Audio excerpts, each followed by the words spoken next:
Assalamualaikum warahmatullahi wabarakatuh. Kembali lagi di channel YouTube Kisah-Kisah. Nah, kali ini kita akan membahas mengenai Pangeran Diponegoro, khususnya sejarah untuk negeri kita Indonesia ini. Nah, langsung saja kita akan membahas mengenai kisah dari Pangeran Diponegoro, tepatnya kisah ringkas Pangeran Diponegoro dalam melawan penjajahan Belanda seperti apa. Langsung saja kita akan membahasnya ya.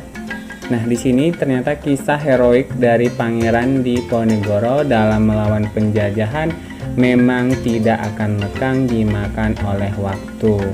Ketangkasan dan keberaniannya mengusir penjajah menjadikan pahlawan dengan nama lahir Raden Mas Ontowiryo tersebut berhasil memimpin Perang Jawa alias Perang Diponegoro selama 5 tahun lamanya, sejak tahun 1825 hingga 1830. Nah, perang ini melibatkan pasukan Belanda di bawah pimpinan Jenderal Hendrik Marcus de Kock yang berusaha meredam perlawanan penduduk Jawa di bawah pimpinan Pangeran Diponegoro.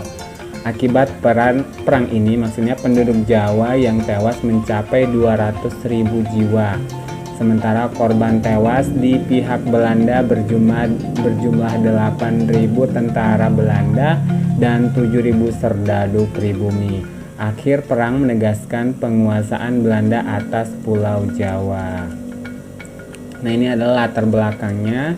Nah, dilansir dari wikipedia.com, perseteruan pihak Keraton Jawa dengan Belanda dimulai semenjak kedatangan Marsekal Herman William Daendels di Batavia pada tanggal 5 Januari 1808. Meskipun ia hanya ditugaskan untuk mempersiapkan Jawa sebagai basis pertahanan Prancis melawan Inggris yang saat itu Belanda dikuasai oleh Prancis ya, tetapi Daendels juga mengubah etiket dan tata upacara yang menyebabkan terjadinya kebencian dari pihak Keraton Jawa. Ia memaksa pihak Keraton Yogyakarta untuk memberinya akses terhadap berbagai sumber daya alam dan manusia dengan mengerahkan kekuatan militernya, membangun jalur antara Anyer dan Panakukang, hingga akhirnya terjadi insiden perdagangan kayu jati di daerah mancanegara, wilayah Jawa di timur Yogyakarta, yang menyebabkan terjadinya pemberontakan Raden Ronggo. Nah, setelah kegagalan pemberontakan Raden Ronggo pada tahun 1810, Daendels pun memaksa Sultan Hamengkubuwana II membayar kerugian perang serta melakukan berbagai penghinaan lain yang menyebabkan terjadinya perseteruan antar keluarga keraton di tahun 1811. Kemudian pada tahun yang sama pasukan Inggris mendarat di Jawa dan mengalahkan pasukan Belanda.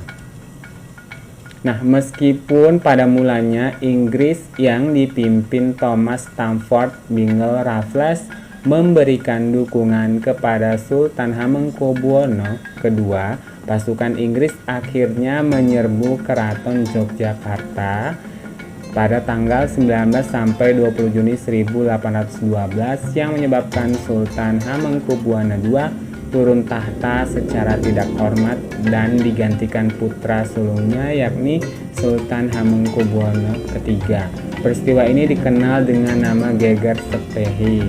Inggris memerintah hingga tahun 1815 dan mengembalikan Jawa kepada Belanda sesuai isi Konvensi London pada tahun 1814 di bawah Gubernur Jenderal Belanda Van der Capellen.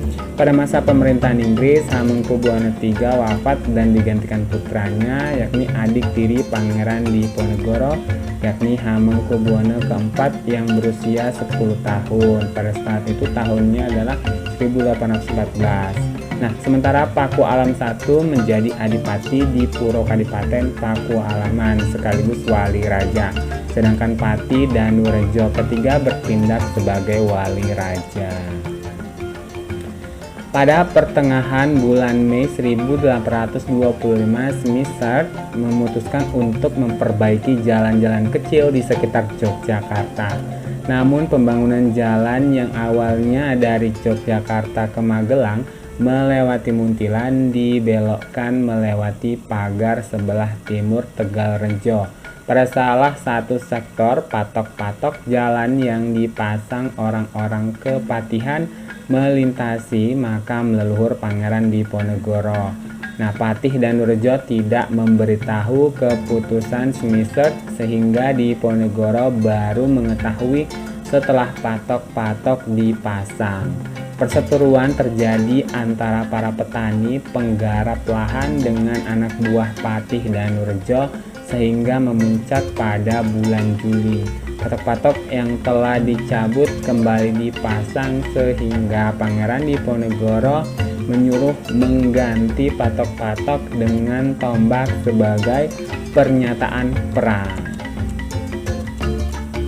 Pada hari Rabu 20 Juli 1825, pihak istana mengutus 2 bupati keraton senior yang memimpin pasukan Jawa Belanda untuk menangkap Pangeran Diponegoro dan Mangkubumi di Tegalrejo sebelum perang pecah.